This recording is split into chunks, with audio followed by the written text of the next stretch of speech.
podcast. Yeah, the music, interviews, the culture. Sweet. Let's get into it. And then we'll don't forget all the lovely things we plan to do today. Sweet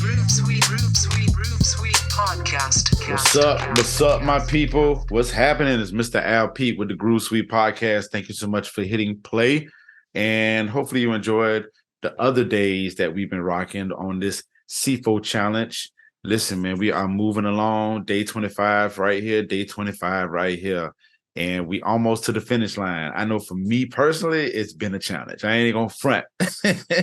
Producing a podcast every day has been a challenge. And I thought it was gonna be like a little easier because it's dealing with music, but the technicalities of things, it's been a challenge, but it's been a great one. And as far as bringing some creative folks on the show with me, that's been a very dope delight. And this episode right here, I am looking forward to this conversation. Soops Kitchen, what's up, sir? How are you doing? Yo, what's going on? Thank you for including me, man. This is dope. Man, listen. When I was thinking of the people who I was gonna reach out to, you were definitely on the top 5 for sure. Because I just remember being introduced to you by shouts out to Christina Curate. She introduced me to you, and she was like, check out his mixes and stuff, and then I was of course checking out the mixes, and then just the light conversations you see people having online and stuff like that. And I was just like, he got a wealth of knowledge, and he definitely know what the music, the good music sounds like. And I just appreciate you introducing. That. I appreciate you introducing like good music and just really keeping the spirit of music going, man. I like to be around those people a lot, especially when it comes to like the hip hop soul. I'm saying it, but neo soul type of atmosphere, just. Progressive music. Like I'm real big on that type of music. So I appreciate you even being on the platform, and I'm just ready to have these conversations, man. How you feeling today, sir? Yeah, I'm feeling good. My spirit is warm. Like that I appreciate that. Like, thank you so much. Yeah, man. Like, listen, yeah. Christina was. I remember when she told me, she was just like, "Yo, Soops Kitchen. He got a dope playlist podcast. Da. And then the more I just got into your work or whatnot, then we started following each other on Twitter. And then I see you pop up from time to time on like Clubhouse. And then I'm like, every time I see you pop up on Clubhouse, like I'm always like working. So I can't really get into it like how I want to. But I'm like, man, I know he in there handling business, man. I think I might have been in like 2 or 3 rooms where you were in there and just having dope conversations. But yeah, man, music, good music and good tastemakers travel, okay? That's facts. And it's funny, like the funny thing about this, I see something that be going through social media. Your biggest supporters are the people you never met before. And this is true. This is so true. I mean, if you and I understand the creative aspect of it, but I'm here to like reassure you that definitely enjoy the work, man. And just looking forward to what you got coming up, man, and continuing on with the stuff that you got going on. The crazy part is what you guys do. The Groove site, what you do, like, man, that's where I want to be. I want to get to where you at, man. You got dope R&B, like everything you guys be posting is really dope. So, you and Christina, y'all doing y'all thing, man. Like just the fact that y'all like what I do is crazy. Like, I appreciate it. Man, we rock with you, brother. And I mean, listen, any type of help, advice, whatever, ear or whatever, man, like hit me up, man. I'm all about that, man. Just talk about ideas or anything to kind of elevate the platforms you got. And I might not have the answers, but I mean, just the soundboard and just really like inspiring each other. I'm with it, brother. So trust me, the lines are open. Most definitely appreciate it. All day. So I'm going to say this is a special episode because we're doing 2 songs today. We're doing 2 songs, one from the hip hop genre and one from the soul genre. So I think this is dope that we finna have these conversations. So I'm gonna let my brother pick which one he wants to go with first. So what we gonna go with first is I'm gonna go with my soul, my R&B first, because it's somebody that I want to get back in our spaces. I want to hear this brother again, and he's been very influential in my household. So first song that I play a lot from the artist that is like my number one artist is Dwele. And the song is called Without You. That has been our anniversary song for we've been married. We're going on 14 years now. Okay, congratulations. Out of 14 years, I think is what. Thank you. I think out of 14 years, it's been like our song for about 11 years. So, Without You is like that song that I play. It's hard to describe it. It's that feel good music. It feels good in your soul. It feels good. Just putting it on, like his whole catalog just feels good. But that Without You song is what brings me back to the day that I said I do to my wife, and that song it always brings good memories. And so whenever I just want to get in a good mood, I just put that on, and I'm good. Yeah, very dope. And that's a dope reason to have that song. You know what I'm saying, in your area. So let's do some quick knowledge about it. So I was just looking up while I was kind of setting up. I thought Subject was his first album. Apparently it's not. So it's not. It is not. It's not. So apparently I was late to the party on that. Subject is his first studio album. Okay. Rise is his first album. Gotcha. So Rize is his first album. You can't find that album. You can if you know, like if I have it. So it's hard to find. Like it's not like one of these albums that you just gonna go to the store and pick up, or you can order it online. I think he was selling out the trunk of his car, and that's what got him. I think that's what got him connected to Virgin. So if I'm not mistaken, that's what got him on Virgin was Rise. The Subject is part of that album is Rise. Like I think Angel, 20 and Under, Truth. What else? Yeah, those I think those songs were some of the songs that were on Rise, and then you get Subject, and then you get Some Kind after that, and then after that, that's when he goes independent, and then you get the rest, and he's been independent ever since. So gotcha. So his first all right. So his first album was a label album, and then the rest of them was independent. The first two. Two. Subject and Some Kind of were labeled. Like that was him. I think he was on Virgin. And then after that, he went independent to E1. He ended up in E1. I think that was E1. But yeah, he's been independent ever since. From Sketches of a Man on down, he's been independent. Okay, cool. So before I forget, I want to talk about how did you get his first album? But just to give a little insight on like my end. So this is Dwele was what 2002, 2003 when Subject came out. I just remember hearing. Oh, there we go. I knew it. You can still hear me? Yeah, I can hear you. I just can't see you. Now I can there you go. See that damn nevertheless, I'm keeping it in here too. This is on some G shit. So Subject 2003. I just remember I was bumping Dwele, I was bumping Music Soul Child, and I was bumping Glenn Lewis. Oh man, Glenn Lewis. All of this, like, and Bilal. So like the first, that's good. Yeah, like so it was like that period of time. So I remember. All right, so I'm gonna try to wrap this up. I guess I'm just kind of laying the foundation of the conversation for me. I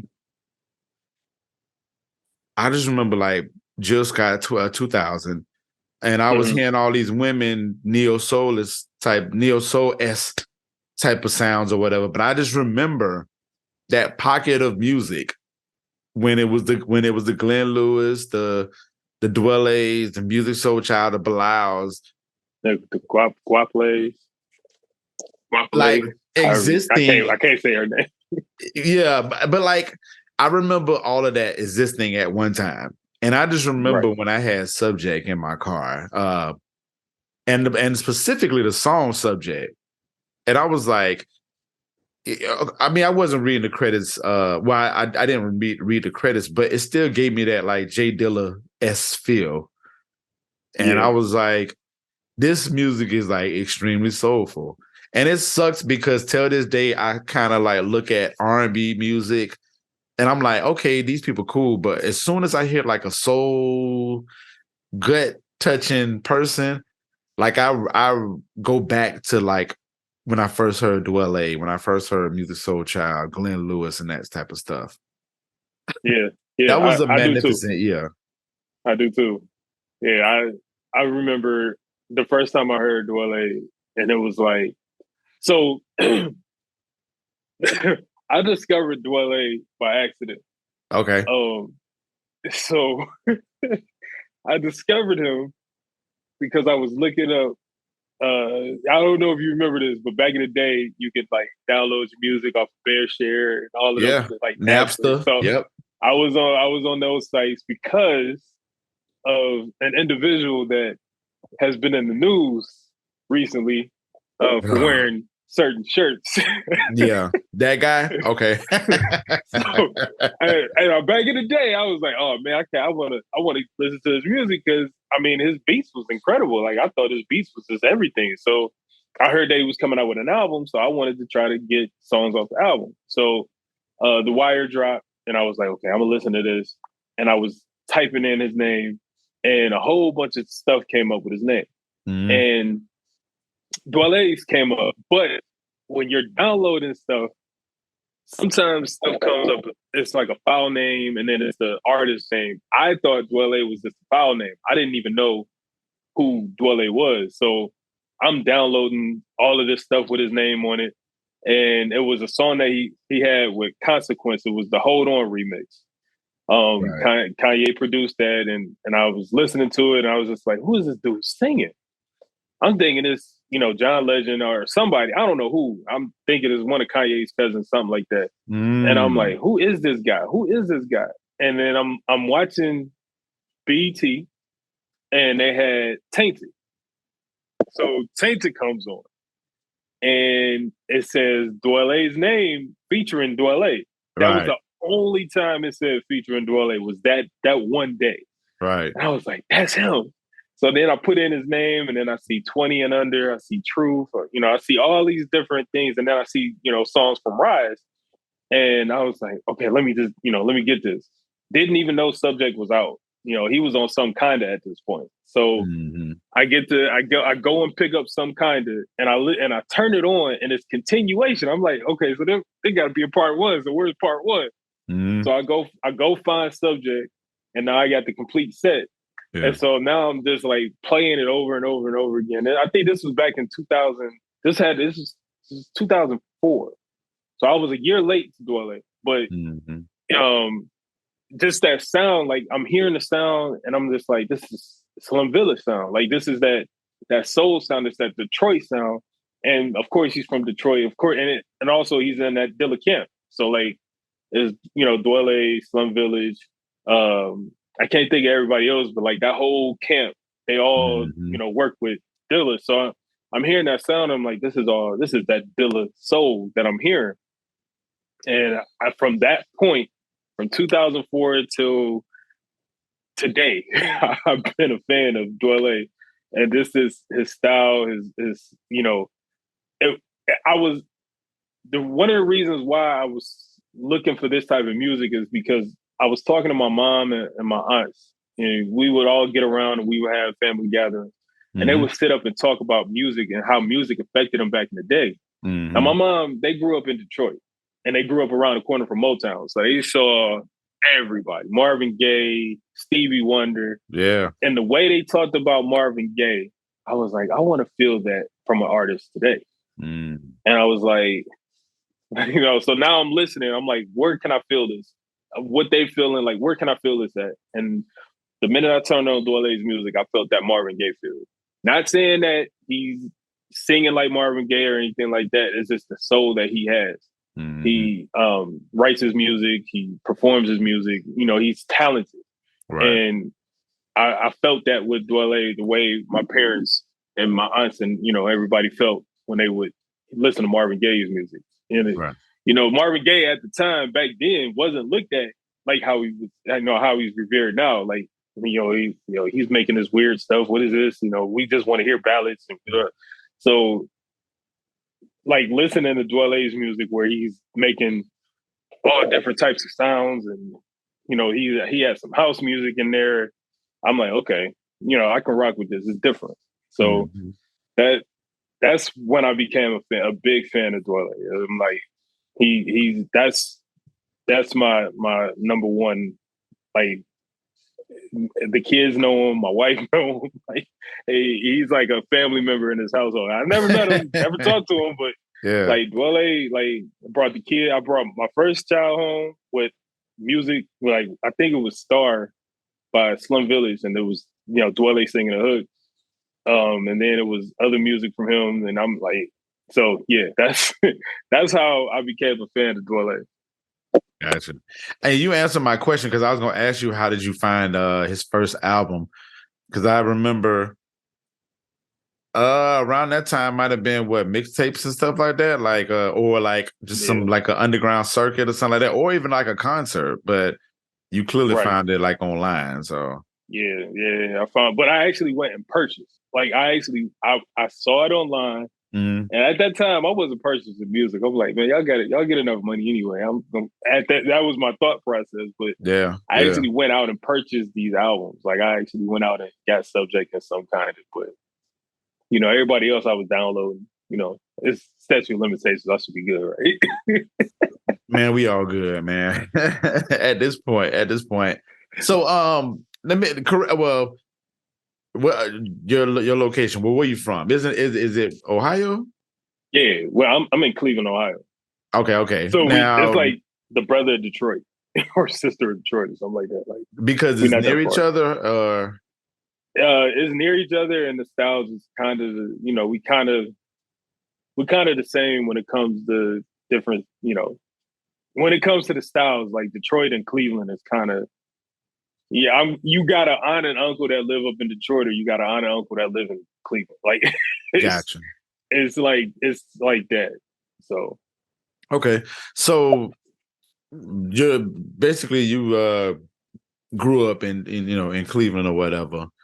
Being the fact, I mean, you kind of answered the question on that, because I was about to ask, like, how was the music circuit in Cleveland or whatever in reference to Dwele? You know what I'm saying? But it sounds like, because Dwele is in Detroit, right? Yeah, but that's not the music scene in Cleveland isn't the same. We don't have the same type of soul that Detroit has. Okay, so let's talk about that. Like, how, like, outside of Dwele, because I'm sure you have certain artists that you listen to that gave you that same feeling. Like, well, they gave you the same remote feeling as a Dwele. But like, how was it? Like, how did you find your music? Like, what was the music palette for Soup? For me, was I'm be honest, just finding an artist and just going down that rabbit hole and just this artist featured on this album, then I'm gonna go click on this artist and I'm gonna listen to this artist. Far as like our radio stuff here, like, it's not, our radio is trash. We got 3 stations. I believe now, I haven't even listened to the radio in years, but back in the day, we had a pretty dope jazz station. We had 107.3 The Wave was a jazz station. They played everything. So before I was in the hip hop and R&B, I was an oldies listener. I listened to Take 6. I listened to a lot of gospel stuff, jazz, Foreplay, Ronnie Jordan. But one of my biggest groups that I used to listen to was Simply Red. Simply Red was like my all-time favorite group. I would listen to them. I'm like in middle school, bumping a Simply Red CD while everybody else was playing Biggie and Pac. So like I was a little different, but on 107.3 on the wave, like the jazz station, they played that type of stuff. They played Ronnie Jordan After Hours. They played, Simply Red's music. They played the Temptations and, just different jazz type of stuff. They played Summer Chance and Evening on 107.3. And I was like, oh, okay, this is cool. Like I'm hearing different stuff than I'm hearing on this station and this station. Because we only really had 3 black stations. We had 93, 107.3, and that 107.3, the wave wasn't really a black station, it was just smooth jazz. Right. And then you had 107.9, which was like the hip hop. So 93 was just soul, R&B, 107 was your hip hop. And now I think today, like they're all the same. Like all 3 do the same thing. We don't have a jazz station anymore. But you go up to Detroit and you got a multitude of stations. Like you got all types of music being played. You got your local artists being played. You got your national artists being played. And it was like going up and visiting people up in Detroit, I would hear different things. I didn't really go out and venture. I didn't discover music that way. But it was like just knowing that these people came from this city. Like I started tapping into Slum. I started tapping into Dilla. I started tapping into that circuit just by knowing like this is Detroit. Now I've been to Detroit. I know what the soul feel like. And I was like, okay, I'm gonna rock with this group. And you just start going down this rabbit hole of artists. Like you just, if Dilla's working with this artist, if Slum is working with this artist, and I'm clicking on that. Dwele was working with he was working with a whole bunch of people, and I was just listening. Like, let me listen to this, let me listen to her, and it's hard to describe it because I didn't go to concerts. I wasn't out there like that. I didn't go to open mic nights to, discover that. I didn't go to college, and I'm young. Like back in 2004, I think I was like 18, like just turning 18. So I was like, really not out there all like that. Mm-hmm. So like discovering music wasn't easy, but it wasn't hard. It's hard to describe it. Like, and also back in the day, BET actually played decent music. Like they played, like you had a variety of different music at some point. So yeah, you can turn on BET, you'll get something from Slum Village, and I keep bringing up Slum, but even this group called IRS, they had a song that was played on BET. So whoever watching this, y'all gonna go look it up. It's I.R.S. IRS. And they had a couple of songs that was played on there. And you get some, you get your mainstream stuff, but then you get your underground stuff. Mm-hmm. And like that's just how I would discover music. So it's hard to describe it, but it ain't. No, I understand. I mean, just having these conversations with with you and then with like some other folks, it's just interesting to know how other parts of the world, discover music or how the music filtered in or whatnot. Even with you saying that you discover like Dwele in that position, it is interesting that how you found it, because even back then, like you said, just it wasn't easy like how we just do Google now. It's just like, okay, you had to download stuff, wait for it. Yeah, and some stuff, we had to filter through a lot of names. It was almost like looking through that index card thing at the library. Like it was like you pull this up and you see like 50 artists, and then you'll see a Kanye West or Ice Cube, shuffled into that. So for you to just pick Dwele out, like out of that, and then find this gem, and then Dwele becomes like this, like forever household name. You know what I'm saying, directly and indirectly. It's just interesting that happens or whatnot. Because I'm sitting here trying to figure out how I discovered Dwele. I want to say, well, I don't know, because I remember hearing "Find a Way," Yeah. But then, did I hear him on Slum Village first? You know what I'm saying? I don't remember. It was like all around that same time. It was all like, around that same. Yeah, like when I saw Tainted, I was like, okay, I like this beat, I like this song, like, and then the hook, I'm like, oh, this is great. And then it's like it's connected now. Like I got a whole bunch of this music from this person that I didn't even know. I didn't even know how to pronounce his name. I didn't know what his name was. I was like, who is this mystery singer? The name is right there. Right. But I didn't put it together until I saw him on the video. Like, oh, that must be who I've been listening to all these, for these months or whatever. But it was discovering him. Like, if you weren't up into like that scene, like if you weren't on that open mic scene, or if you weren't on that, in that Detroit scene, you didn't discover Dwele like I saw him at a concert. You discovered him because of features or, being connected to Dilla. Like that's how most people discovered Dwele. Yeah, I mean, yeah. So yeah, you're right. Like, if you didn't catch him on the Slum Village, Detroit side, right? I don't know. You might have. I don't know. I'm going to lean towards saying that I saw the video and heard the song of Find a Way for me to realize who he was, and then I was like, oh, he's featured on like all the Slum Village stuff. You know what? It feel like Dwele is like the cousin of that circle. You know what I'm saying? It's like that cousin that know how to like sing and yeah. That's the crazy part about him too is he was a rapper before he was a singer. Isn't he a DJ too? Because I want to say he came to Jacksonville and everybody thought that he was gonna sing, but he did a DJ set.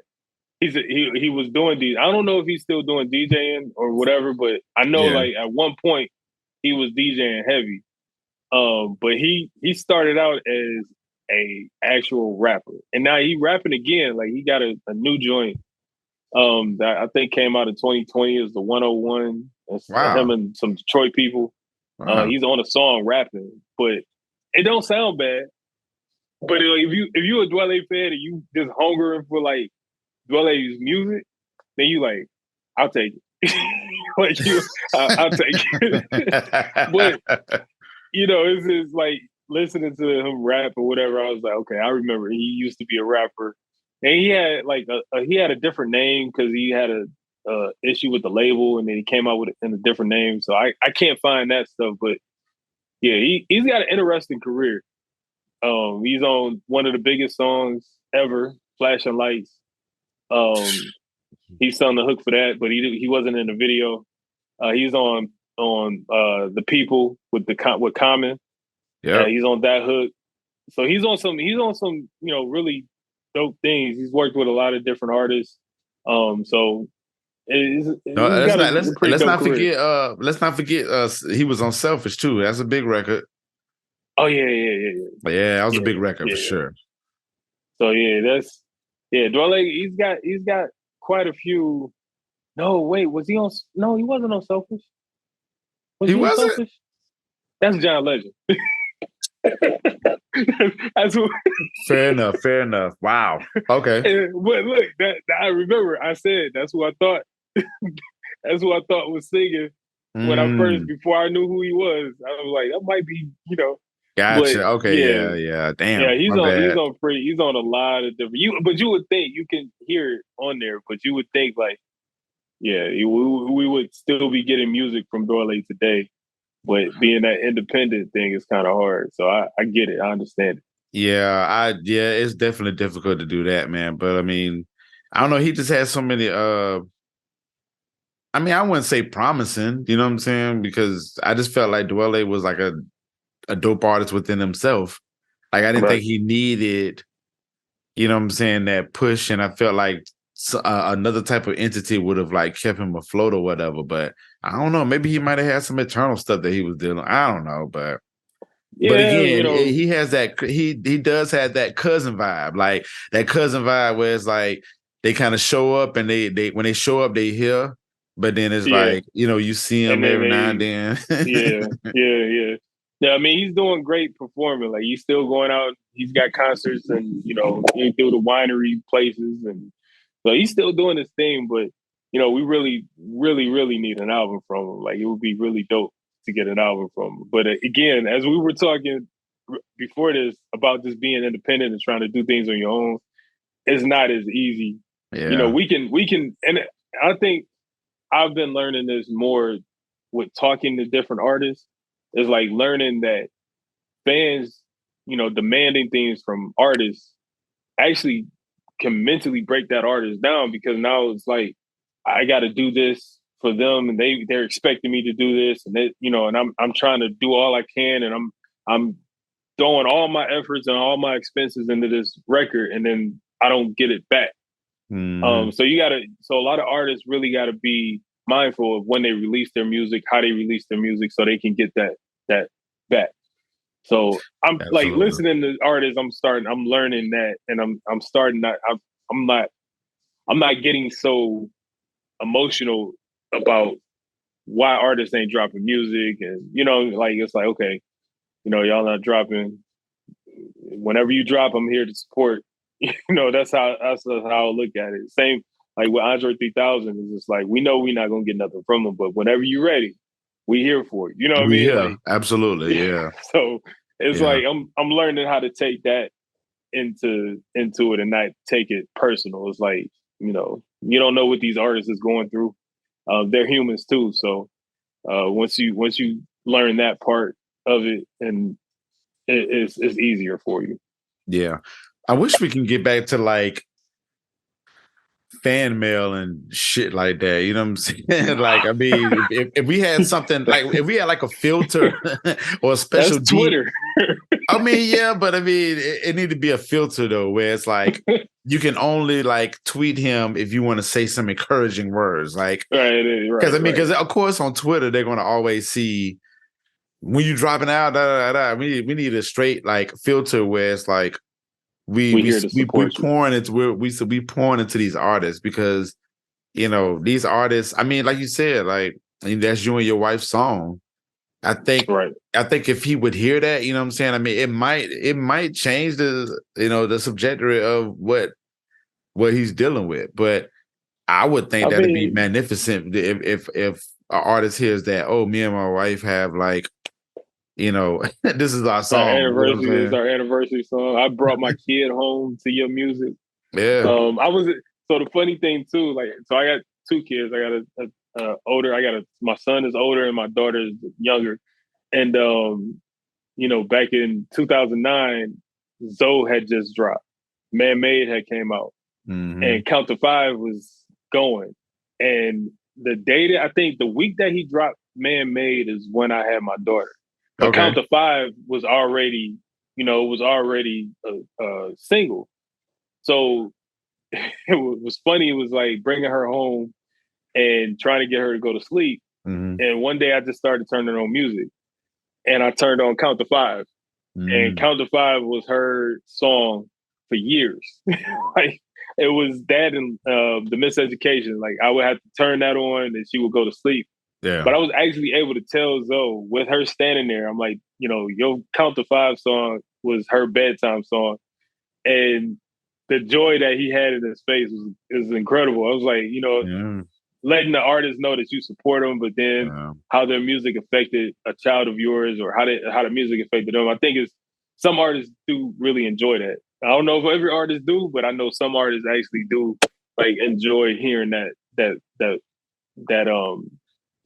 information. So for sure, because Zoe has a daughter, right? So I'm sure. Yeah. I mean, that was another addition to it. You know what I'm saying? Like, it was a kind of like a relation. Like, he's like, okay, well, I got a daughter too, and this might be, you know what I'm saying? So people that art, I mean, he might have heard that and made an album and turned around and made an album with Black Tall Guy, and now we got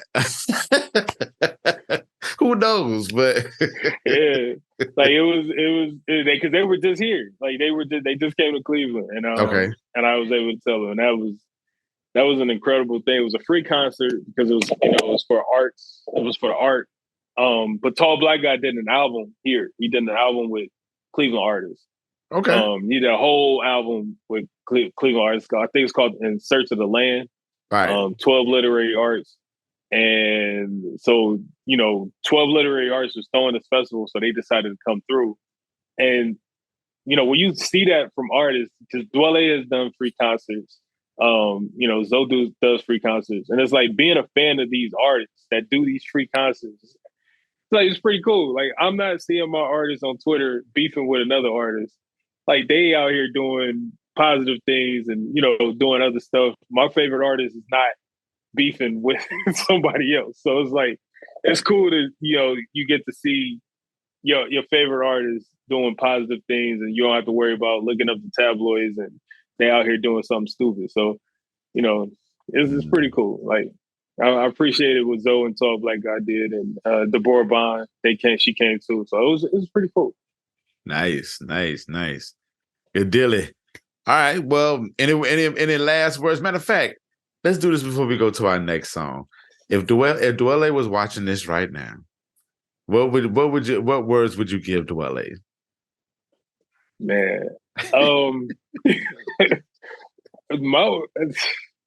look. If this was last year, I'm like, yo, get your ass in the studio and make it out. But I've come to understand, like, we're here to support you, man. Like, whenever you come out with this album, whatever album you come out with, whatever single you come out with, we just ready for you, and take your time on it. We here. We gonna support it, especially Soops Kitchen gonna support it. Definitely, man. Good Dilly. Well, all right, let's get into this next song. Since we and it's a connection. Seemed like it is a connection. It is a connection. It's a very, very connection. So we're gonna let you introduce the second song, sir. So I know people probably thinking it's probably what I'm wearing because I'm wearing ATL and this is Outkast. Outkast is definitely one of my favorite groups. Shout out to Cass. Shout out to Cass all day. I'm not going there because it's predictable. So where I'm going, and people y'all gonna look this up. Y'all gonna be like, who is this? I'm going with Illa J. Illa J is Dilla's little brother. He's got a song. He's got an album called Yancey Boys. It's all Dilla's beats and it's Illa J rapping. Now this is Illa J when he first came out. I think this is 2008. So it's not. Yep. The Illa J, like if you know Illa J today, is not the Illa J like of today. Like Illa J today is more polished. He's winning the vocal classes. He's done a lot with his art, and he's managed to really step his art up from Yancey Boys to what he's got today. So, my favorite song from the first album is Everytime. It's a couple of reasons why Everytime is my favorite. Okay. The beat is number one. It's a small part. It's a part in the beat that came from the Wiz, and it's not the part of the Wiz. It's not like it's a song, but it's not like where you think. Okay. It was a part where they're going into panning into the hotel where they're getting ready to go beat the witch. And then, they're sitting on the bed and you hear this, I can't think of the instrument, but it's a small little sound and you hear it as they're panning in and then, they pan out and everything. And that's the little sound that you get. And Dilla took that and put that in Everytime. And it wasn't until I was sitting with my son watching the Wiz where I'm hearing this sound and I'm like, Dilla took that sound and made Everytime, with that little sample, with that little snippet of what I heard from, off the Wiz. And I was just like, that blew my mind. Like now that's really my favorite song because now I'm like, were you sitting here watching the Wiz and you said I can do something with that? Like, or was you listening to the album? Because I think it wasn't the Wiz album, it was like the score. It was from the score. The score, yeah. So I'm like, did he listen to the score and he said, okay, I can do this? Like, I want to know how he came up with, creating this song. And that's one of my reasons why it's a favorite. And it's just what he's talking about. Like, just every time he's just talking about just doing stuff in life and, it's not going as planned, but, every time we're gonna get it. We're gonna get there. You know, eventually we're gonna get to where we need to be. And I really enjoy that song. It's one of my favorites. I'll turn that song on. It's Everytime and Thelonious. I have a big thing with Slum Village and Dilla. Yeah, like that's my thing. But those are like two songs that will just stay on repeat forever. Like if I'm at work and I'm just like, I don't want to bother with nobody, I'll turn on Everytime and just zone out, continue my work. If I'm going to go play basketball, I'll turn that on. You know, like if I'm just needing to zone out, and that's what I'm putting on. And the whole album, actually, like the whole album is a great album. Yancey Boys is one of my favorite albums. I consider it a classic, but that's just me. I don't think anybody else considers it a classic, but I do. But yeah, that's where, you know, that Dilla stuff, that Dilla soul, you know, that all plays a part in this. So yeah, man. You know, we'll be on this phone forever talking about Dilla. Right. He's me personally, he's my favorite producer. Yeah. My favorite producer. Yeah. And if he's not like number one, he's definitely in the top three for sure. Like without a doubt. And just saying producer definitely like kind of is an understatement, because I just feel like Dilla is such like this musician. And even music, it's like it's this big word that I have for him, but I just can't think of it. But you get what I'm saying. It's like I get it's exactly larger than life. I mean, like you said, for you, like you just schooled me on the Wiz, like him taking the sound from the Wiz and adding that to there. And I'm thinking about all these others. Like I'm thinking about Donuts. Let's the Donuts album, right? Right. All these type of sounds that he used, we didn't even know where it came from. It might have came from an Italian album. It might have came from like the hood, like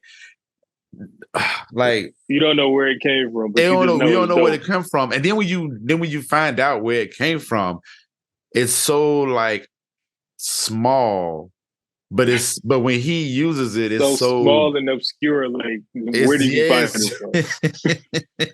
And when he uses it, it's so big. It's like it's so potent in the song or whatever. And just the way Jay Dilla, like just the way that he produces or conducts or whatever you want to call it, is so influential. So I can see how Illa J can just pick up a microphone, or you know, however he did it, but him like carrying on tradition in whatever definition or manner that means. So when I hear it every time, and when I remember hearing every time, and Yancey Boys album, I've heard it plenty of times. But just the influence of that is all right with me. You know what I'm saying? Like it's like it's almost like you can't see no wrong in you know in what he did, in how he illustrated it, and the words that he written. Like because the message in the song was dope too. It fit it fit the beat perfectly. Like it fit like a, you know what I'm saying, hand in glove. So yeah, man, that's my stance on when it comes to Illa J, man. I just feel like, yeah, he just got the right to do really whatever he want in the name of, you know what I'm saying? Like, right. I mean, we don't give Illa J his credit. Like, Illa absolutely J is not. You know, he's not just Dilla's little brother. Like, he's Illa J the artist. Like, he's got some dope things without Dilla's production. You know what I mean? So like, absolutely. You know, Illa J is dope, and I hope to see him more. Like, I hope to see that he gets back out there and do, you know, more stuff. But that whole thing about Dilla and beats, like making beats or producing, the one song, and I know this is everybody's joint, but Players. Like when I heard the original song, and it was called Claire. And I was like, and then listening to the song of Claire, I was like, this is a weird ass song. It's not like a lullaby type of song. Like, I believe it was like on some type of weird uncle niece type of stuff. And I'm like, I was like, wait a minute, Dylan. Like, where did you find this from? And then like listening to Thelonious and listening to how he came up with that beat, he was trying to come up with a beat for Common. I think Common wanted him to rap on something else, and he was like, I don't want to rap on that. So he went home. He went to the hotel and produced, or he went home and produced Thelonious, and then he came back the next day and had everything laid out for Common, and then they made, Thelonious. But listening to that song and going and find a sample, which was a George Duke sample, which is an obscure George Duke song. It's not like, on everything. It's like, I can't think of the name of the song, but it was like it's weird. Like, it's a weird song, but it's George Duke. Like, it's him playing the piano. It's no singing or nothing like that. It's just like a funkadelic type of sound, but like a future. It's hard to describe it, but it was different. And it was this one little part. The song is like 10 minutes long, and this is one little part that he picked, and that's where you get the dun dun dun dun, like, and that's all the way through the song. And I'm just like, man, like, how did you come up with that? Like, just thinking of the songs that he produced, and you just said, like, how did he come up with all of this? Mm-hmm. Yeah, it's dope to see it, but what was really dope is just seeing, hearing that album with Illa J and Dilla, and it's like you're in their bedroom. Like, no, not weird, but like, brothers messing around with music, and it's like you're right there with them as they're messing around with the music, and you get Yancey Boys. So I thought it was pretty dope. Like, it's one of my favorites. Absolutely. So do you know any like history beyond? Well, not beyond, but before pre Illa J? Because I didn't hear about Illa J until, honestly, I didn't hear about Illa J until after Dilla passed. Like, I knew he had like siblings, but I didn't know that he had a sibling that was like. I didn't hear anything about. Well, so I remember Illa talking about it. I remember him saying that he didn't do anything before Dilla's passing. Like, he was messing around with music while, his brother was there or whatever. But then after he passed, he decided to take it serious, from what I remember. Okay. Now, I may be wrong, but, from what I remember, he decided to take it serious. And I believe Yancey Boys is like the first thing that he did. Like, that was just him just messing around with just different music or whatever. Yeah. I believe it. It's crazy. I believe it. It's crazy that this album, like the Yancey Boy album, comes out. You got Illa J. Nobody really knows who Illa J is. But then you also got Avion Crockett on there too. So like Avion Crockett is, I think he's on DFTF. Okay. I believe. I think he's on that. He's rapping. Like, Avion Crockett can rap. And you like, it's like, wait a minute. Where does all of this coming from? Like, how did they do all of this? And it's pretty cool to see it. It's pretty cool to, listen to it and, seeing where they're at today and seeing where they started. It's pretty cool. Yeah. Yeah, for sure. It was matter of fact, it was probably like 2 weeks ago when because I'm always on. Well, I always check out Crisis. He does beat critiques on his IG page. Yeah. One of them times Illa J was on the in the chat, just kind of listening to the beats that was being played. And Crisis was like, "Yeah, man, Illa J working on some new stuff, man. This and the third." So, so wait, Illa J and Crisis is working on something? Well, for Crisis to say that, I mean, I would think that, what I'm saying, he's close to it. But I wouldn't be surprised if, I mean, shit, Crisis did a whole album with Elzai, and Elzai, that's right. Detroit, right? Right. So. That's it ain't too far from the branch. That, because that's where I was like, I'm kind of excited now because that Elzai and Crisis joint was incredible. That shit was crazy. That shit was very crazy. And we about to get some Illa J and Crisis, or Illa J and the Soul Council. Like, if that's what we about to get, because we also about to get Amber Naveen and the Soul Council. So her from Moonchild. They're dropping. So, yo, real quick, I don't mean to interrupt you, man, but I did. I forgot what day it was, and so I had heard the name for a minute. Amber, what is it? Nevin?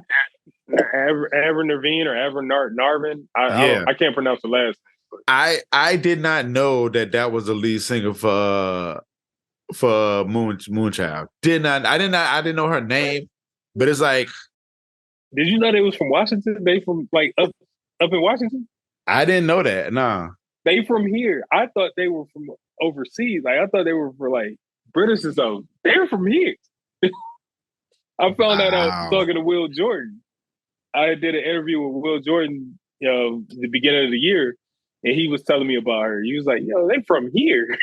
I was like, "No, they from overseas or like Canada or something." Like he was like, "No, they're from like right here. They're from Washington."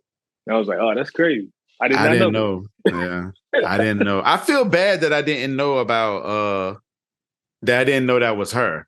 But then, I'm I was bugged out. I was like, wow, like Pete, I feel like you should know that. Remember, like even the day when I was on Twitter, and I was like, I did not know knowledge was, you know what I'm saying? Like knowledge and Anderson Park was, man, knowledge is so dope, dog. I was like, I didn't know, but when I see the X, it makes it known. Like, all right, cool, that makes perfect sense. So, all right, I'm not gonna let you be out here by yourself like that. I was pronouncing their name wrong this whole time. What would you say? I was pronouncing it. I was saying NX words. Like I wasn't pronouncing it as no worries. I'm like NX words, and that's how I was pronouncing it. So, man,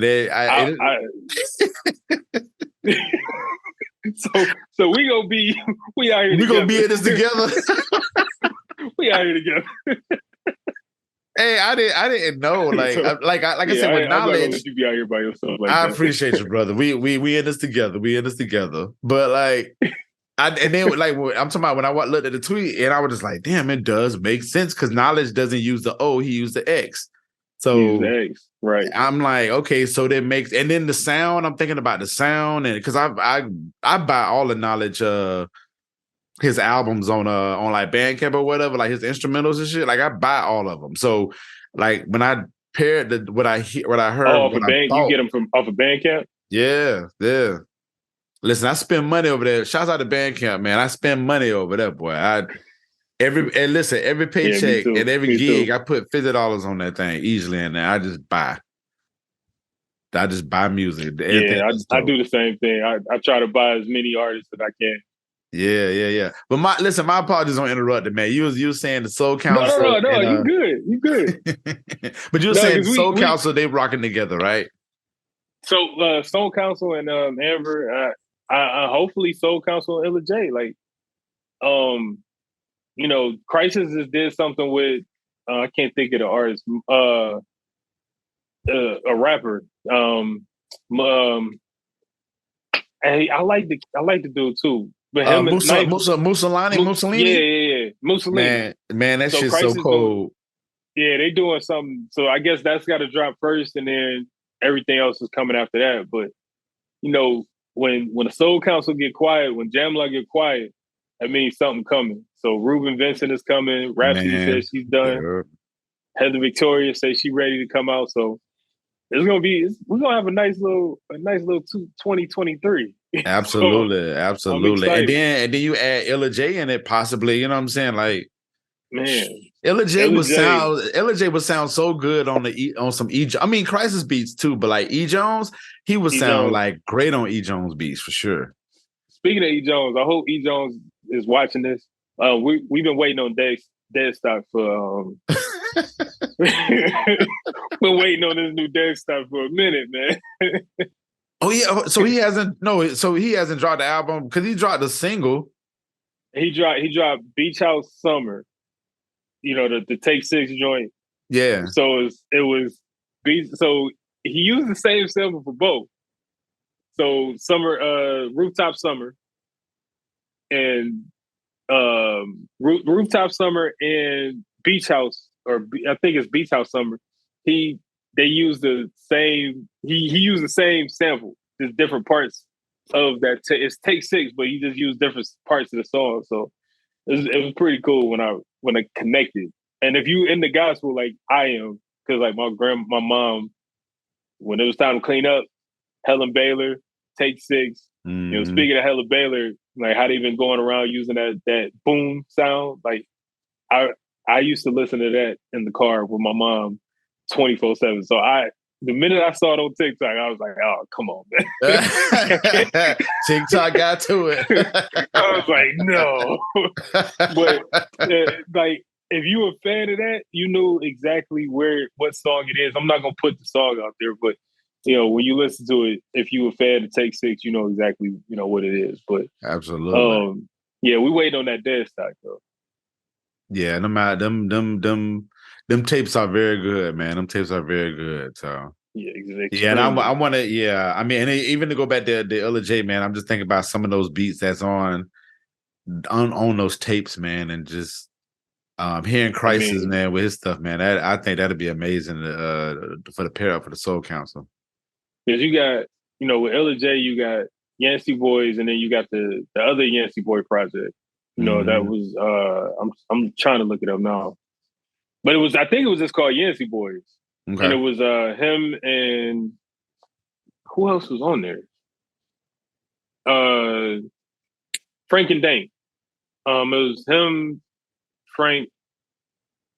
Well, right here, it looks like it says the Sunset Boulevard. Yeah, Sunset Boulevard. That's it was what? Who's the person on that? Sunset Boulevard. That was Frank Ned and as with Frank as Yancey Boys. Yeah. So it was Illa and Frank, but then you got T3 on there. You got Ero. You got Common on there. Yoti Simpson. Pasanus. Yeah, you got some. Illa J is he's definitely surrounded by weaponry for sure. Oh, most definitely. Yeah, most definitely.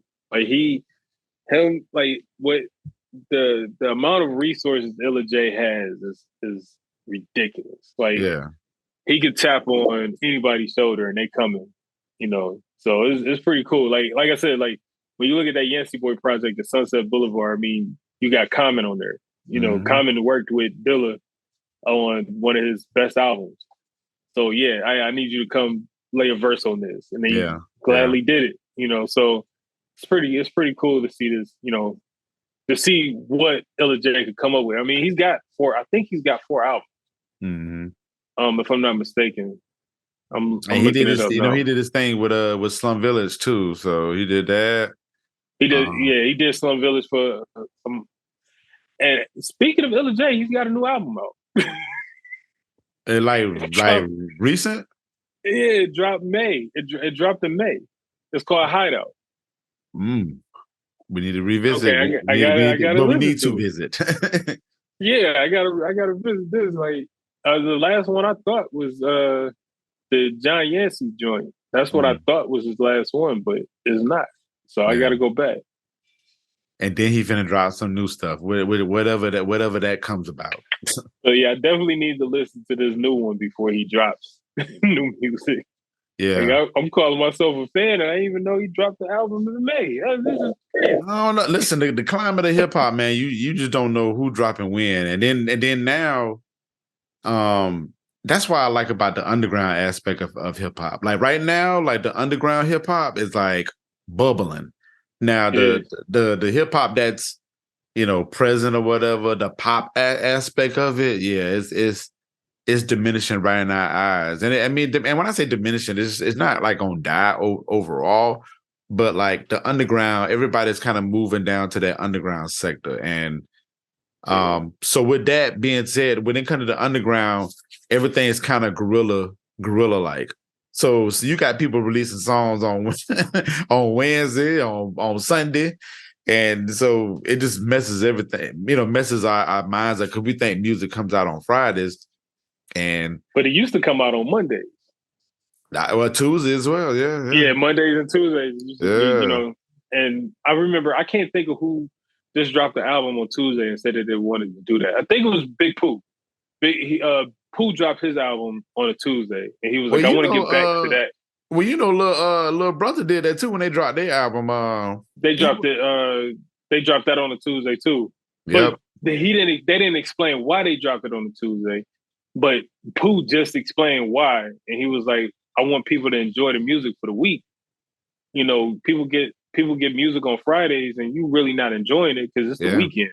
Yeah. Yeah, Tuesday, you got something to enjoy throughout the week. And then you get to the weekend, it's like, okay, now I'm going to pick my favorite songs and I'm going to ride to this. Ride to it. Absolutely. Yeah. I think that's an excellent marketing plan. And then that's a decision that they made versus like what the labels corporate told them that they should do or whatever. So that underground, you know what I'm saying? That underground world is moving like I love it. Now there is a lot of music coming out and you sometimes you miss it. Like how we just missed Ella J dropping the album. But it's just I love that method or whatever. I just love the underground aspect of it. And then I think the music is just more raw and more fulfilling for us. So you getting the music from the artist and not the label.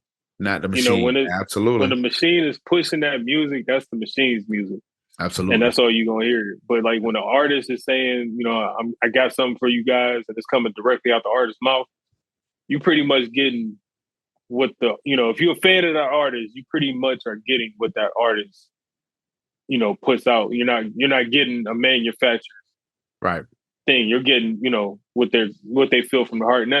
And again, everybody's making music to make a profit. Like nobody's just out here just making music for free. And if I never make any money, that's not what they're doing. So there is some, something behind it. But what I'm saying is like making music for the soul, they're sticking to their integrity. They're not losing their integrity to put out an album. So, that's my fandom. Like that's where I'm a fan of a lot of artists like that. I ain't gonna lie. Like I do listen to, some of the, music. I listen to the Quavo and Takeoff. Okay. The only reason is because they did a So Fresh, So Clean joint. So they took. Yeah. I listened to it. I was like, I actually like this, so I'm gonna listen to it. I actually kept, I listened to it. I put that in rotation, but every so often it'll catch my ear for something. But for the most part, I'm staying in that lane of just, this artists, you know what I'm saying? Like real artists, not like I'm just, trying to recoup, that I can't really get down with those type of artists. Definitely. So, Cool. Well, listen, I got some homework to do. We both got homework to do. We got an album that we can listen to. I did not I'm sitting here and I pulled up Illa J a couple of times and I did not notice that. Yeah. Wow. Like I just went straight to Yancey Boys. Like I went straight to that album and didn't even think about it. Yeah, I mean, and that's the thing too. Like, I feel like I just got tapped into like the hip hop Twitter. So, which is funny to me sometimes because these guys, another time. You can either be like here with them, or it's that hip hop Twitter, hip hop Clubhouse, and hip hop Twitter are probably the most dangerous places on earth. Well, I'm glad you said that because I haven't got into like those hip hop Clubhouse rooms or whatever. So I'm glad I know to steer with. Now, if you in it, I'll jump in if I can. But you gotta find the right spots. You find the right people. When YN gets on, I'll jump on. You know who YN Vine. Yeah. So when she jumps in, she keeps a nice close-knit group. You'll end up talking to somebody from the West Coast. We talked to Quick. We talked to what's his name? Battle Cat. So like they'll come into these spaces because they know who YN is and they feel comfortable. Like, ain't no bullshit gonna happen over here. So we're gonna go in this room. Right. If you go into some of them other rooms, like we was talking about Earth Gang, right? And I said Earth Gang is probably the best example of the soul of Outkast. And niggas lost their mind. They was like, them niggas ain't Outkast. I said, that's not what I said. I said Earth Gang is probably the closest thing to the soul of Outkast. To the soul of Jesus Christ. It's like, but they don't hear that. They just heard Earth Gang and Outkast. So like, no, like what Outkast put out, Earth Gang captured it, and they was able to bring that, what Outkast was putting out, that just that carefree vibe, and that we just gonna do what we gonna do, and we don't care what y'all think. Yeah. Like Earth Gang picked that up and ran with it. So Yeah. it was like they got the soul of Outkast. So everybody talking about we need Outkast, we need Outkast. But you got Earth Gang. Like it's still two niggas. It's still, you know what I mean? Like they still doing the thing. They still got that Southern music type of feel. So listen to Earth Gang. They from Atlanta too. Like, like we complain so much about what we don't have, but we don't look at what we do have. Absolutely. Like, absolutely. with Lauryn Hill, not having Lauryn Hill, but we got raps. Like not having Outkast, but we got Earth Gang. Not having Wu-Tang, but you know what I'm saying? So it's like you have all of these different what we used to have, but what do we have today? It's like let's focus on let's focus on those artists of today. So right. We'll get there. Yeah, we'll get there. I mean, slowly but surely. I mean, more people are they even reference back to the underground comment that I made. Like a lot of people don't know how to maneuver in the underground. And I mean the consumers too, you know what I'm saying? Like a hard space. Yeah, it's a difficult space, but it's almost like when you find those people. That's why it's funny when you said people lost their shit about Earth Gang. But in my mind, I know when I listen to the Earth Gang, and listen, Outkast is my favorite group of all time. I'm just gonna I say it every time. But for me to hear Earth Gang, I'm like, the soul of. But at the same time, too, they got their own identity, so it just makes it makes it 10 times better. I mean, I got Earth Gang music and Outkast music to listen to. It's like, so like when you listen to Earth Gang, do you remember the feeling that you got when you heard Outkast? When I heard Outkast? The first time you heard Outkast, what was your feeling? I was like, who are these niggas? It was a who are these niggas in an absolute great way. I was just like, Jesus Christ, like I can definitely relate to this sound. I can definitely relate to what they saying, how they enunciate in their words. I feel like they're close to me, you know what I'm saying? They're in Atlanta, I'm in Jacksonville, Florida. Like it was like this ball of this feeling, like, and I get that feeling every time something drops from either Big Boy or Andre. It don't matter if it's an IG post or a song or whatever. I still get that feeling. Yeah, like you get a complete feeling. Absolutely, yeah. And that's where I felt that from Outkast. Like the first time I heard Outkast, I was like, I feel complete. Yeah. And I never forget, like listening to Liberation. I heard that song from Aquemini, and I was a teenager, but I was going through that peer pressure phase. So it's like, hey, you can be out here in the street making money, buy these J's, you do all this type of stuff, smoke this weed, do this, that. And I'm like, it's not really me. And then I heard that, and I hear Andre saying, be who he wants to be. Don't like, and I'm hearing that, and I was like, man, I ain't gotta do what these niggas do. I can do whatever. I can do me. Right. And like hearing that, that's my main reason of why I'm like the biggest fan of Outkast, is because their music kept me out of trouble. Like I was able to listen to their music and then just be myself. Right. And didn't have to worry about trying to fit in with nobody else. Them niggas was cool. Like I could be myself. And then I hear Earth Gang as an adult, and I'm like, these niggas doing the same shit just in today's society. And it's like, right. Them niggas, they're not trying to fit into nobody's thing. Like, yeah, they signed to Dreamville, but they weren't signed to Dreamville before they came out with some of their other music. And it was like, I like what they doing. Like I feel complete when I hear them. And that was the same type of feel I got from Outkast. I feel complete when I listen to a lot of different music, not just, those two, but Rhapsody is one of them. Like when I hear Rhapsody, I'm like, I feel complete. Like, okay, this is, I can relax. I can just, listen to it and just let go. Right. But yeah, like Earth Gang, like they doing their thing. Like I like where they headed. So yeah, I'm looking forward to hearing more stuff from them, man. I mean, they got that energy, man. They just got that. They got that energy. They got that sound. They got that look. And then it's supported by Dreamville. So I mean as a Dreamville fan, I feel like they fit that roster. You know what I'm saying? They at home. So I think the fact that they home and they comfortable, we're gonna get some absolutely great music from them. So I'm looking forward to it. I hope so. I hope we can continue to keep that feel going because we need it because it's rough out here. It's rough in these streets, brother. And it's rough in these streets. Rough. Yeah, a lot. I mean, shit. We talking about like, people be talking about R&B. I'm like, man, hip hop on that same level too, man. It's rough in the streets. Like people be like, oh, ain't nothing. I'm like, man, I'm just gonna go to my underground and get it. It's like when people get to talking that, I just kind of look at them like, yo, you're not listening. Like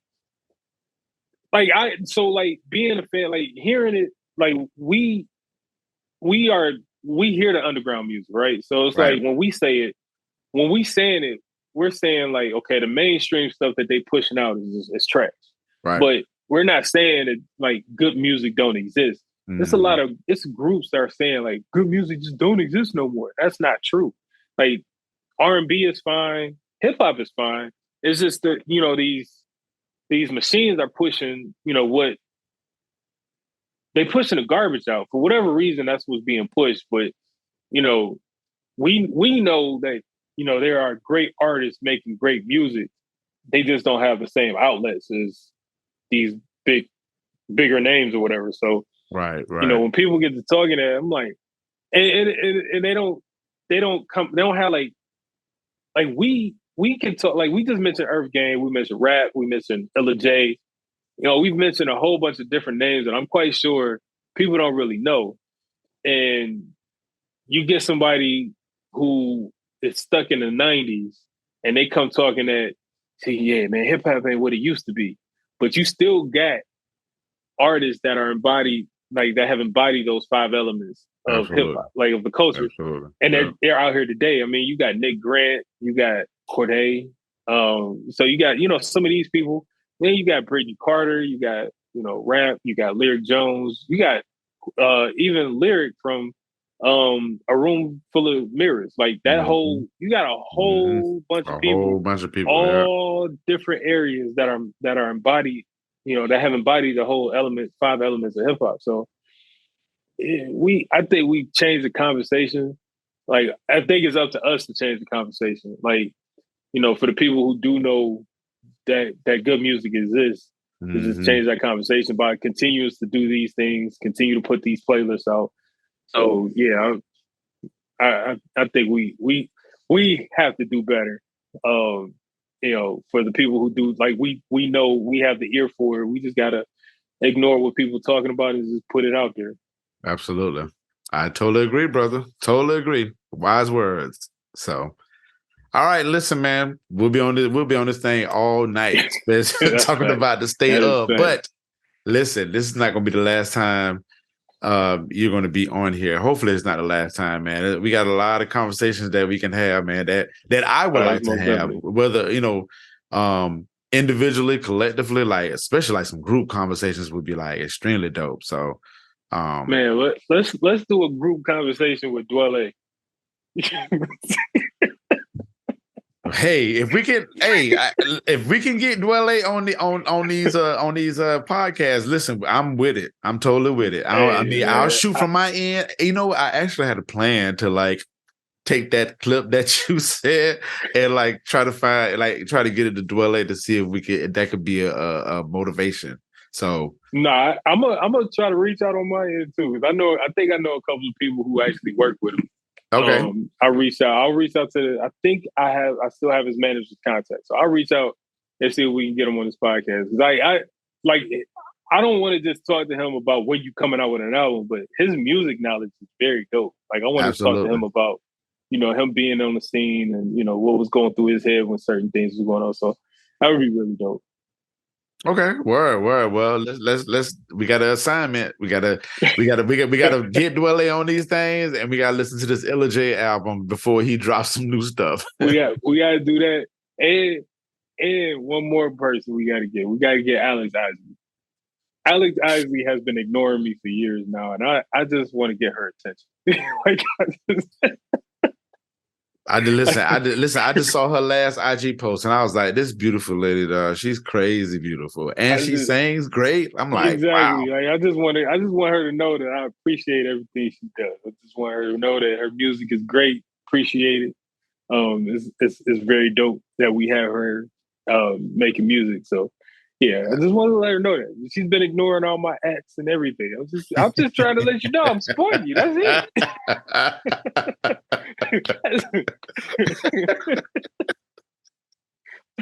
I love it. I love it.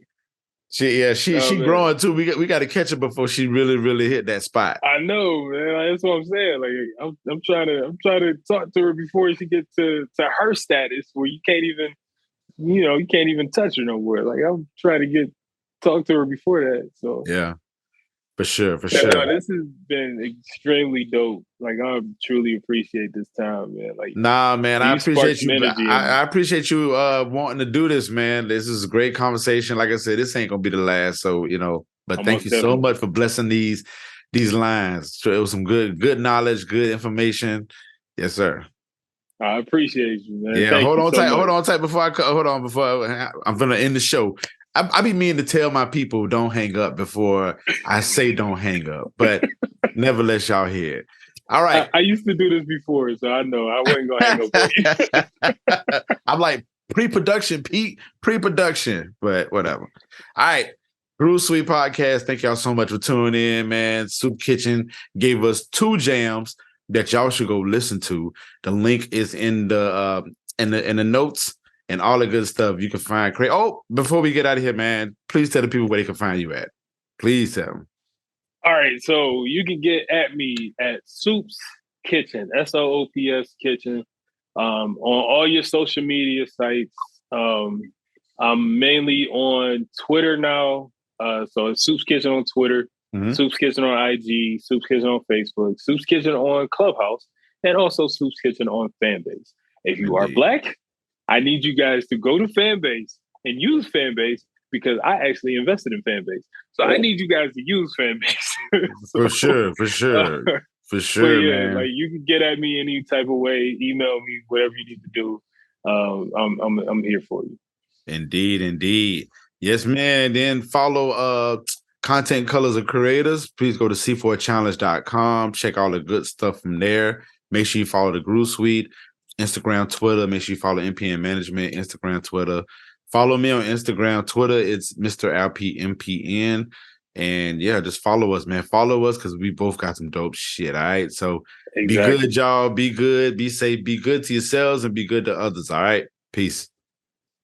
The Groove Suite podcast has been brought to you by Mr. Penis's Neighborhood and the Groove Suite. Make sure you stay in tune with us on our socials, on Instagram and Twitter at The Groove Suite, and on Facebook, The Groove Suite Podcast. If you want to email us some music, tell us that you like us, email us at groovesweetjacks@gmail.com. New things, new vibe, new soul, all that. Thank you to everybody who supports us, rock with us, and vibe with us. The Groove Suite.